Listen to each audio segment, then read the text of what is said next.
Hello everyone, পুনৰ আপোনালোকক একে ফিজিঅলৈ স্বাগতম জনাইছো। আজিৰ ভিডিঅটো ফিজিঅ ৰিলেটেড নহয়, কিন্তু আপোনালোকৰ স্বাস্থ্যৰ বাবে অতি লাভজনক। আপুনি জানেনে আপোনাৰ প্ৰিয় ফলমূল আৰু শাক-পাচলিৰ গুটিবোৰ পুষ্টিৰে ভৰপূৰ।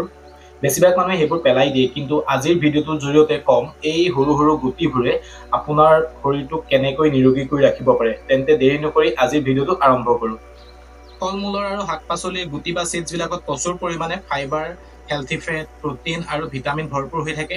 ইহঁতে হজম শক্তি বৃদ্ধি কৰাৰ লগতে আমাৰ হাৰ্টটোক হেলথি কৰি ৰখাত সহায় কৰে আৰু ৰোগ প্ৰতিৰোধ কৰিব পৰা ক্ষমতা বৃদ্ধি কৰে। আনকি কিছুমান ফ্ৰী ৰেডিকেলছৰ বিৰুদ্ধে যুঁজ দিয়াৰ কাৰণে এন্টি অক্সিডেণ্টো থাকে। ৰঙালাওৰ গুটিত মেগনেছিয়ামৰ পৰিমাণ বেছি থাকে, যিয়ে আপোনাৰ হাৰ্টৰ স্বাস্থ্য উন্নত কৰাৰ লগতে টোপনি অহাত সহায় কৰে। Second, sunflower seeds. ইয়াতে ভিটামিন ইৰ পৰিমাণ বেছি থাকে, আপোনাৰ ছাল আৰু ৰোগ প্ৰতিৰোধ কৰিব পৰা ক্ষমতা বৃদ্ধি কৰে। থাৰ্ড, চিয়া চিডছ, য'ত ওমেগা 3ৰ পৰিমাণ আটাইতকৈ বেছি, সেয়ে চিয়া চিডছক ওমেগা 3ৰ পাৱাৰ হাউচ বুলি ক'ব পৰা যায়, যিয়ে আপোনাক ৱেইট লছ কৰাত সহায় কৰাৰ লগতে ব্ৰেইনৰ হেল্থক গুৰুত্বপূৰ্ণ ভূমিকা প্ৰদান কৰে। Fourth, flax seeds. ইয়াত ফাইবাৰ আৰু লিগনান্স ভৰপূৰ হৈ থাকে, যিয়ে আপোনাৰ ডাইজেশ্যনত সহায় কৰাৰ লগতে হৰমন বেলেঞ্চ কৰাত সহায় কৰে। 5 নম্বৰতে তৰমুজৰ গুটিৰ কথা ক'ব পৰা যায়, য'ত প্ৰটিন আৰু জিংকৰ পৰিমাণ বেছি থাকে, যিয়ে আপোনাৰ ছাল আৰু চুলি আৰু নিৰোগী কৰি ৰখাত আমাক সহায় কৰে। 6 নম্বৰতে অমিতাৰ গুটি সাধাৰণতে খোৱা নাযায়, আমি পেলাই দিওঁ। অমিতাৰ গুটিয়ে কি কৰে, পাচনত সহায় কৰাৰ লগতে লিভাৰত থকা যিবিলাক বেয়া পদাৰ্থ সেইবিলাকক বাহিৰ কৰাত সহায় কৰাৰ লগতে ইনফেকশ্যন ৰোধ কৰাত আমাক সহায় কৰে। 7 নম্বৰতে কঁঠাল গুটিত প্ৰচুৰ পৰিমাণে আইৰণ আৰু পটাছিয়াম থাকে, যিয়ে আমাৰ ব্লাড চাৰ্কুলেশ্যন কৰাত সহায় কৰে।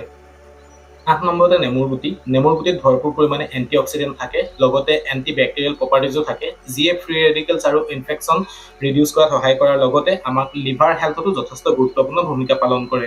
9 নম্বৰতে নৰসিংহ গুটিত এন্টি অক্সিডেণ্ট থাকে, লগতে এন্টি ডায়েবেটিক প্ৰপাৰ্টিজো যথেষ্ট পৰিমাণে পোৱা যায় বুলি চায়েন্সে কয়, আৰু লগতে হেয়াৰ গ্ৰথত হেল্প কৰে, লগতে ডাইজেশ্যনতো সহায় কৰে আৰু ইমিউনিটি বুষ্টাৰ হিচাপে কাম কৰে।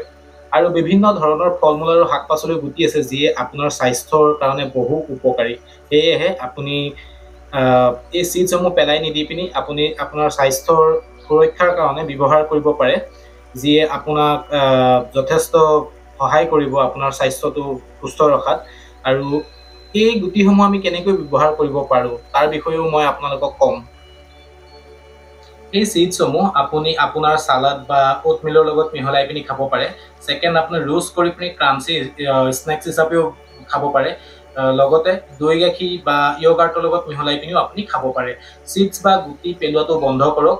স্বাস্থ্যৰ উপকাৰিতাৰ ওপৰত লক্ষ্য কৰি এই গুটিসমূহ আপোনাৰ খাদ্য তালিকাত এড কৰক বা যোগ কৰক।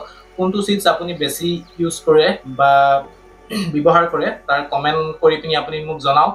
আৰু ভিডিঅ'টো যদি ভাল লাগিল তেন্তে লাইক আৰু শ্বেয়াৰ কৰিবলৈ নাপাহৰিব।